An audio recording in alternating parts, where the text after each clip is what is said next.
El viejo le había hablado de señales. Mientras atravesaba el mar, había estado pensando en las señales. Sí, sabía a qué se refería. Durante el tiempo en que estuvo en los campos de Andalucía se había acostumbrado a leer en la tierra y en los cielos las condiciones del camino que debía seguir. Había aprendido que cierto pájaro indicaba la cercanía de alguna serpiente, y que determinado arbusto era señal de la presencia de agua a pocos kilómetros. Las ovejas le habían enseñado todo eso. Si Dios conduce tan bien a las ovejas, también conducirá al hombre, reflexionó, y se quedó más tranquilo. El té parecía menos amargo. ¿Quién eres o que le preguntaba una voz en español? El muchacho se sintió inmensamente aliviado. Estaba pensando en señales y alguien había aparecido. ¿Cómo es que hablas español? Se interesó. El recién llegado era un hombre joven vestido a la manera de los occidentales, pero el color de su piel indicaba que debía de ser de aquella ciudad. Tendría más o menos su misma altura y edad. Aquí casi todo el mundo habla español. Estamos solo a 2 horas de España. Siéntate y pide algo por mi cuenta, le ofreció el muchacho. Y pide un vino para mí. Detesto este té. No hay vino en este país, dijo el recién llegado. La religión no lo permite. El muchacho le explicó entonces que tenía que llegar a las pirámides. Estuvo a punto de hablarle del tesoro, pero decidió callarse. El árabe era capaz de querer una parte a cambio de llevarlo hasta allí. Se acordó de lo que el viejo le había dicho respecto a los ofrecimientos. Me gustaría que me llevaras, si es posible. Puedo pagarte como guía. ¿Tú tienes idea de cómo se llega hasta allí? El muchacho se dio cuenta de que el dueño del bar andaba cerca, escuchando atentamente la conversación. Se sentía molesto por su presencia, pero había encontrado un guía, y no podía perder aquella oportunidad. Hay que atravesar todo el desierto del Sahara, continuó el recién llegado, y para eso se necesita dinero. Quiero saber si tienes el dinero suficiente. Al muchacho le extrañó la pregunta que le había formulado el recién llegado, pero confiaba en el viejo, y el viejo le había dicho que cuando se quiere una cosa, el universo siempre conspira a favor. Sacó su dinero del bolsillo y se lo mostró. El dueño del bar se acercó y miró también. Los dos intercambiaron algunas palabras en árabe. El dueño del bar parecía irritado. Vámonos, dijo el recién llegado. Él no quiere que nos quedemos aquí. El muchacho se sintió aliviado, se levantó para pagar la cuenta, pero el dueño lo agarró y comenzó a hablarle sin parar. Aunque era fuerte, estaba en una tierra extranjera. Fue su nuevo amigo quien empujó al dueño hacia un lado y acompañó al chico hasta la calle. Quería tu dinero, dijo. Tánger no es igual que el resto de África. Estamos en un puerto, y en los puertos hay siempre muchos ladrones. Podía confiar en su nuevo amigo. Le había ayudado en una situación crítica. Sacó nuevamente el dinero y lo contó. Podemos llegar mañana a las pirámides, dijo el otro cogiendo el dinero. Pero necesito comprar 2 camellos. Salieron andando por las estrechas calles de Tánger. En todas las esquinas había puestos de cosas para vender. Por fin llegaron al centro de una gran plaza, donde funcionaba el mercado. Había millares de personas discutiendo, vendiendo, comprando, hortalizas mezcladas con dagas, alfombras junto a todo tipo de pipas. Pero el muchacho no apartaba los ojos de su nuevo amigo. Al fin y al cabo, tenía todo su dinero en las manos.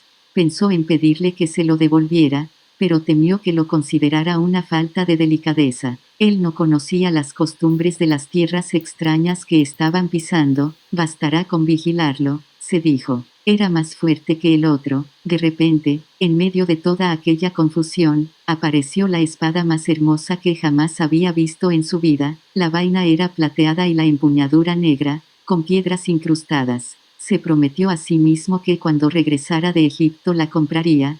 Pregúntale al dueño cuánto cuesta, pidió al amigo.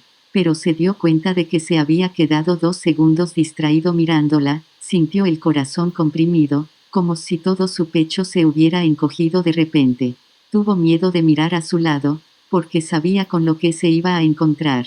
Sus ojos continuaron fijos en la hermosa espada algunos momentos más hasta que se armó de valor y se dio vuelta. A su alrededor, el mercado, las personas yendo y viniendo, gritando y comprando, las alfombras mezcladas con las avellanas, las lechugas junto a las monedas de cobre, los hombres cogidos de la mano por las calles, las mujeres con velo, el olor a comida extraña, pero en ninguna parte, absoluta y definitivamente en ninguna parte, el rostro de su compañero. El muchacho aún quiso pensar que se habían perdido de vista momentáneamente. Resolvió quedarse allí mismo, esperando a que el otro volviera. Al poco tiempo, un individuo subió a una de aquellas torres y comenzó a cantar. Todos se arrodillaron, golpearon la cabeza en el suelo y cantaron también. Después, como un ejército de laboriosas hormigas, deshicieron los puestos de venta y se marcharon. El sol comenzó a irse también. El muchacho lo contempló durante mucho tiempo, hasta que se escondió detrás de las casas blancas que rodeaban la plaza. Recordó que cuando aquel sol había nacido por la mañana, él estaba en otro continente, era un pastor, tenía 60 ovejas y una cita concertada con una chica. Por la mañana, mientras andaba por los campos, sabía todo lo que le iba a suceder. Sin embargo, ahora que el sol se escondía, estaba en un país diferente, era un extraño en una tierra extraña, donde ni siquiera podía entender el idioma que hablaban. Ya no era un pastor y no tenía nada más en la vida, ni siquiera dinero para volver y empezar de nuevo. Todo esto entre el nacimiento y la puesta del mismo sol, pensó, y sintió pena de sí mismo, porque en la vida a veces las cosas cambian en el espacio de un simple grito. Antes de que las personas puedan acostumbrarse a ellas, le daba vergüenza llorar. Jamás había llorado delante de sus propias ovejas. Pero el mercado estaba vacío y él estaba lejos de la patria. El muchacho lloró. Lloró porque Dios era injusto, y retribuía de esta forma a las personas que creían en sus propios sueños. Cuando yo estaba con las ovejas era feliz, e irradiaba siempre felicidad a mi alrededor. Las personas me veían llegar y me recibían bien. Pero ahora estoy triste e infeliz. ¿Qué haré? Voy a ser más duro y no confiaré más en las personas, porque una de ellas me traicionó. Voy a odiar a los que encontraron tesoros escondidos, porque yo no encontré el mío, y siempre procuraré conservar lo poco que tengo, porque soy demasiado pequeño para abarcar al mundo. Abrió su zurrón para ver lo que tenía dentro. Quizá le había sobrado algo del bocadillo que había comido en el barco, pero solo encontró el libro grueso, la chaqueta y las 2 piedras que le había dado el viejo. Al mirar las piedras sintió una inmensa sensación de alivio. Había cambiado 6 ovejas por 2 piedras preciosas, extraídas de un pectoral de oro. Podía vender las piedras y comprar el pasaje de regreso. Ahora seré más listo, pensó el chico sacando las piedras de la bolsa para esconderlas en el bolsillo. Aquello era un puerto y esta era la única verdad que el otro chico le había dicho. Un puerto está siempre lleno de ladrones. Ahora entendía también la desesperación del dueño del bar. Estaba intentando avisarle de que no confiara en aquel hombre. Soy como todas las personas, veo el mundo tal como desearía que sucedieran las cosas, y no como realmente suceden. Se quedó mirando las piedras, y las tocó sucesivamente con cuidado, sintiendo la temperatura y la superficie lisa. Ellas eran su tesoro. El simple contacto de las piedras le dio más tranquilidad. Le recordaban al viejo, cuando quieres una cosa, todo el universo conspira para ayudarte a conseguirla, le había dicho. Le gustaría saber cómo podía ser verdad aquello. Estaba en un mercado vacío, sin un céntimo en el bolsillo y sin ovejas para guardar aquella noche. Pero las piedras eran la prueba de que había encontrado un rey que sabía su historia, sabía acerca del arma de su padre y de su primera experiencia sexual. Las piedras sirven para la adivinación. Se llaman Urim y Tumim. El muchacho colocó de nuevo las piedras dentro del zurrón y decidió hacer la prueba. El viejo le había dicho que formulara preguntas claras, porque las piedras solo servían para quien sabe lo que quiere. El muchacho preguntó entonces si la bendición del viejo continuaba aún con él. Sacó una de las piedras. Era así. Voy a encontrar mi tesoro. Metió la mano en el saco para coger una piedra cuando ambas se escurrieron por un agujero en la tela. El muchacho nunca se había dado cuenta de que su zurrón estuviera roto. Se inclinó para recoger a Urim y Tumim y colocarlas otra vez dentro. Al verlas en el suelo, sin embargo, otra frase surgió en su cabeza. Aprende a respetar y a seguir las señales, le había dicho el viejo rey. Una señal. El chico se rió para sus adentros. Después recogió las 2 piedras del suelo y las volvió a colocar en el zurrón. No pensaba coser el agujero, las piedras podrían escaparse por allí siempre que quisieran. Había entendido que no se deben preguntar ciertas cosas para no huir del propio destino.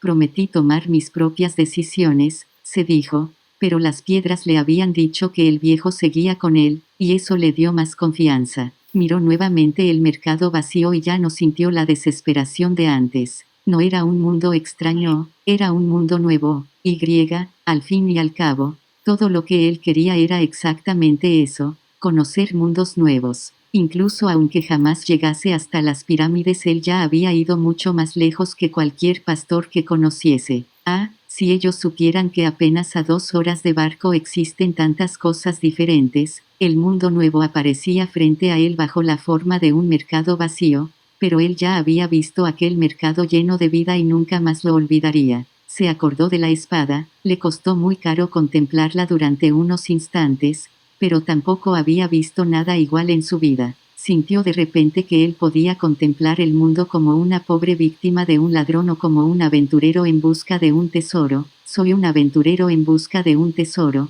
pensó, antes de que un inmenso cansancio le hiciese caer dormido. Lo despertó un hombre que le estaba tocando con el codo. Se había dormido en medio del mercado y la vida de aquella plaza estaba a punto de recomenzar. Miró a su alrededor, buscando a sus ovejas, y se dio cuenta de que estaba en otro mundo. En vez de sentirse triste, se sintió feliz. Ya no tenía que seguir buscando agua y comida, ahora podía seguir en busca de un tesoro. No tenía un céntimo en el bolsillo, pero tenía fe en la vida. La noche anterior había escogido ser un aventurero, igual que los personajes de los libros que solía leer. Comenzó a deambular sin prisa por la plaza. Los comerciantes levantaban sus paradas, ayudó a un pastelero a montar la suya. Había una sonrisa diferente en el rostro de aquel pastelero, estaba alegre, despierto ante la vida, listo para empezar un buen día de trabajo. Era una sonrisa que le recordaba algo al viejo, aquel viejo y misterioso rey que había conocido. Este pastelero no hace dulces porque quiera viajar, o porque se quiera casar con la hija de un comerciante.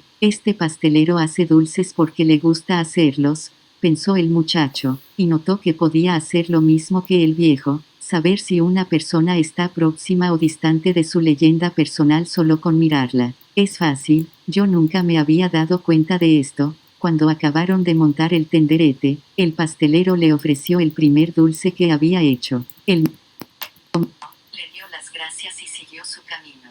Cuando ya se había alejado, corté que se había montado el puesto entre una persona que hablaba árabe y la otra, español, y se habían entendido perfectamente. Existe un lenguaje que va más allá de las palabras, pensó el muchacho. Ya lo experimenté con mis ovejas, y ahora lo practico con los hombres. Estaba aprendiendo varias cosas nuevas, cosas que él ya había experimentado y que, sin embargo, eran nuevas porque habían pasado por él sin notarlas, y no las había notado porque estaba acostumbrado a ellas. Si aprendo a descifrar este lenguaje sin palabras, conseguiré descifrar el mundo. Todo es una sola cosa, había dicho el viejo. Decidió caminar sin prisas y sin ansiedad por las callejuelas de Tánger. Solo así conseguiría percibir las señales. Exigía mucha paciencia, pero esta es la primera virtud que un pastor aprende. Nuevamente se dio cuenta de que estaba aplicando a aquel mundo extraño las mismas lecciones que le habían enseñado sus ovejas. Todo es una sola cosa, había dicho el viejo. El mercader de cristales vio nacer el día y sintió la misma angustia que experimentaba todas las mañanas. Llevaba casi 30 años en aquel mismo lugar, una tienda en lo alto de una ladera, donde raramente pasaba un comprador. Ahora era tarde para cambiar las cosas, lo único que sabía hacer en la vida era comprar y vender cristal. Hubo un tiempo en que mucha gente